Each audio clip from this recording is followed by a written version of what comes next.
السلام علیکم عزیز طلباء اور طالبات، امید کرتی ہوں کہ آپ سب خیر وافیت سے ہوں گے۔ عزیز بچوں، آج ہم نے پچھلے سبق میں پڑھا یہ نیوٹن کا کارنامہ، اس کے سوال بھی کیا۔ آج ہمیں کچھ اور اس کے کرنے سوالات وہ ہم کمپلیٹ کریں گے اس سبق میں۔ میں نے لکھا ہے بورڈ پہ، آپ نوٹ بھی کیجئے ساتھ ساتھ اپنی اپنی نوٹ بک پہ اور سمجھیے بھی۔ ریاضی کے مشقوں سے نیوٹن کا بنیادی مقصد کیا تھا؟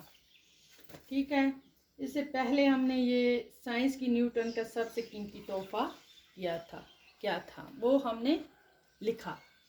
اور 27 سال کی عمر میں نیوٹن کیا بن گیا؟ ریاضی کا پروفیسر بنا، اور اسے اس کے چاچا نے اس کے بارے میں کیا کہا تھا؟ تو ایک آوارہ گرد بنو گی یا ذہن نشین انسان، ذہن تر انسان بنو گی۔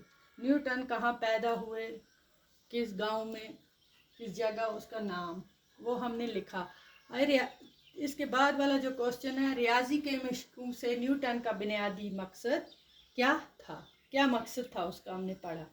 ریاضی کی مشقوں سے نیوٹن کا بنیادی مقصد تھا اپنا جی بہلاتا تھا۔ وہ جی بہلانے کے لیے اس نے یہ کیا۔ وہ سائنس کے تجربے محض اپنی تسکین کے لیے کرتا تھا اور اسے اپنی دریافت اور ایجاد شائع کرنے کا شوق تھا۔ اسے وہ اپنی شوق کے لیے اور جی بہلانے کے لیے یہ سب کرتا تھا۔ آخری عمر میں نیوٹن کہاں چلا گیا؟ لاسٹ کی عمر میں نیوٹن کہاں چلا گیا؟ آخری عمر میں نیوٹن اپنی ہی تجربہ گاہ میں چلا گیا۔ آخری عمر میں نیوٹن اپنی تجربہ گاہ پہ واپس چلا گیا اور اس دنیا میں جو اس نے اپنے لیے بسائی تھی اور جہاں سے اس نے وقتی طور پر فرار حاصل کیا تھا، وہاں سے بھاگا تھا جس دنیا میں، اسی پہ واپس وہ چلا گیا۔ تجربہ گاہ، یہاں تجربے کرتا تھا۔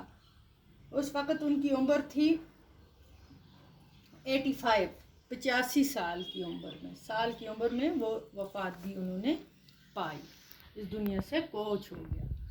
ٹھیک ہے، اور اس کے بعد اس کے کچھ خالی جگہ پر کرو۔ درختوں سے ہم نے یہ پڑھا، اسی سبق کے ہیں، یہاں برنے ہیں۔ کون کون سا آئے گا اس میں صحیح، وہ ہمیں یہ جملہ کمپلیٹ کرنا ہے۔ جیسے پہلے ہے درختوں سے پھل، وہ میں نے ریڈ سے لکھے ہیں، ڈیش ڈیش کس نے نہیں دیکھے۔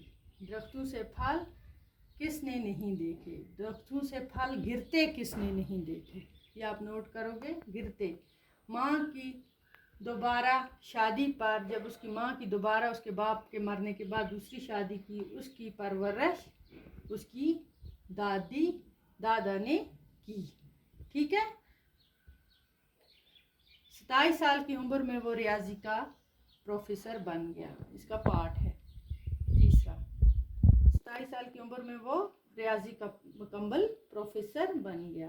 اور چوتھا پارٹ اس کا یہی ہے، سائنس کے میدان میں اس کا یہ شاعرانہ، ادھر آئے گا شاعرانہ انداز، اس کی ذاتی زندگی میں بھی نمایاں تھا، شاعرانہ انداز۔ ٹھیک ہے بچوں، لاسٹ اس کا پارٹ ہے، اب وہ انگلینڈ کی اونچی کا ممبر تھا، سوسائٹی کا، اس کا سوسائٹی کا ممبر تھا۔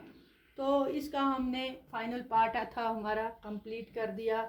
یہ سوال بھی آپ نوٹ کر دو، اپنی اپنی کاپی پہ کریں نوٹ اور یاد بھی کریں دھیان سے۔ تو ٹائم کم ہے ہمارے پاس، اگلے سبق میں ہم پڑھیں گے دوسرا انشاءاللہ۔ تب تک